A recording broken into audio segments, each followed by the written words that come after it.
but you keep the high risk population isolated rather than shutting down the entire economy. All right, Chamath, if you're on the board of directors and David was the czar of the May plan to go back, how would you?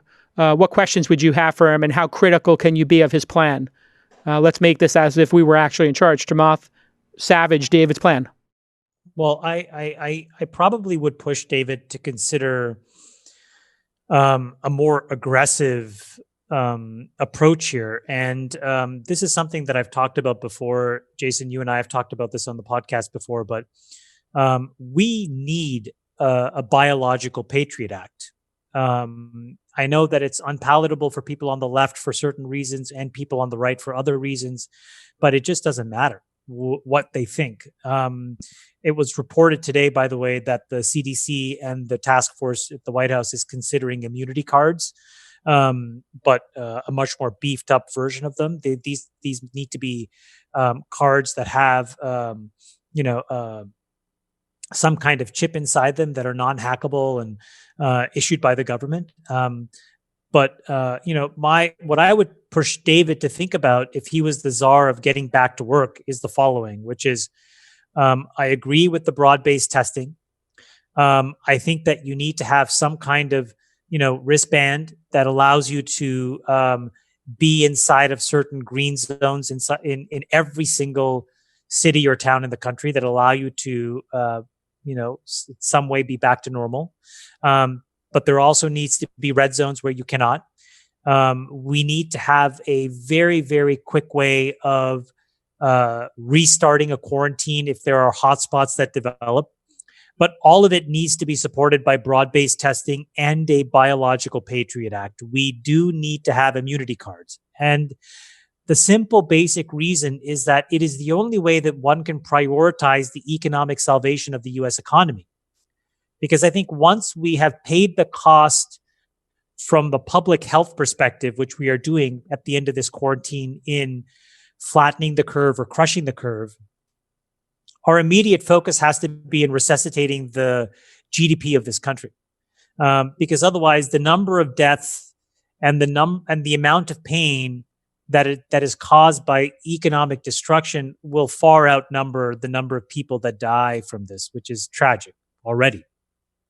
And the only way that I can see for us to do that in a scalable way is with an immunity card, a biological Patriot Act. So I would be pushing David to think about that and rip the Band-Aid off and get that done. And David, I would also push you on thinking about quarantining, not just at home, but maybe by region and hot zones. So if we know the New York corridor or the Northeast corridor is severely infected, nobody in or out of that corridor without a visa, and I know this is a very touchy issue in terms of civil liberties, but until we're through this, I don't see why people from New York need to go to Florida without maybe a rare exception or, something to that effect, right? So if we know we got California out of it, or if SoCal is still in the thick of it, but NorCal isn't, maybe we have some level of testing required to get on a flight to come to San Francisco or to leave New York.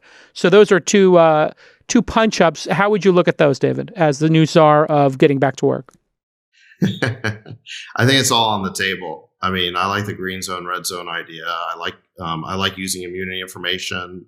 We've been talking in our chat group for, I think, a month about these blood serology tests. I took one of those tests weeks ago, I think like 3 weeks ago, before the FDA had even approved it. And I tweeted about it. So yeah, I think the immunity cards, I think we should use all that information. It would all be on the table for sure. But I think most of all, these ideas need to be tied together into a coherent system. And I'm worried that our approach to date has been so ad hoc that we're not going to have a coherent system ready to go as a replacement to shutdowns in May when we need it. Is part of this, you talked before about how you didn't like to be managed. I think we all agree we're being managed and massaged because they really do not want to even talk to us about going back to work in May or what happens because they're afraid that we're going to jump the gun and we're all going to just go to Crissy Field or, whatever park or Central Park and just throw a giant party. But people are not stupid. There is a certain self-preservation here that should be inherent in all these discussions, which is, any reasonable person watching the death toll in New York does not want to leave their house. And so why can't, how much of the lack of discussion about this issue do you think, David, is because people are afraid to treat people like adults because they think they're going to just go out to Crissy Field or, Dolores Park?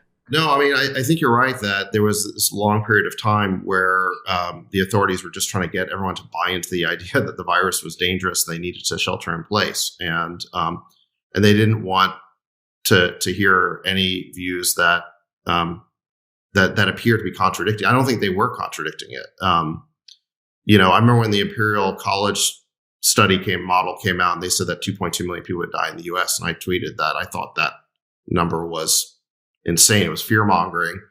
And I think, that's turned out to be the case. But, people responded, well, good. I mean, even if it is fear mongering, we need to make people afraid because otherwise they won't do the right things. I guess that's true in a situation in which we're relying on everyone's voluntary compliance to engage in a quarantine or to wear masks. And I guess part of the response here is to figure out what action items should not be voluntary that we just need to do in order to get past this. Chamath, your thoughts? I think that getting back to work is going to be much, much more difficult than people think. I think that in the absence of a vaccine, which looks like at best 18 to 24 months from now, we will never get to 100% of where we were before, or at least the potential to be at 100%. And so I just think that over the next 2 years, we're in for a tremendous amount of difficulty. And this is sort of where, I'd like to shift the conversation. I think that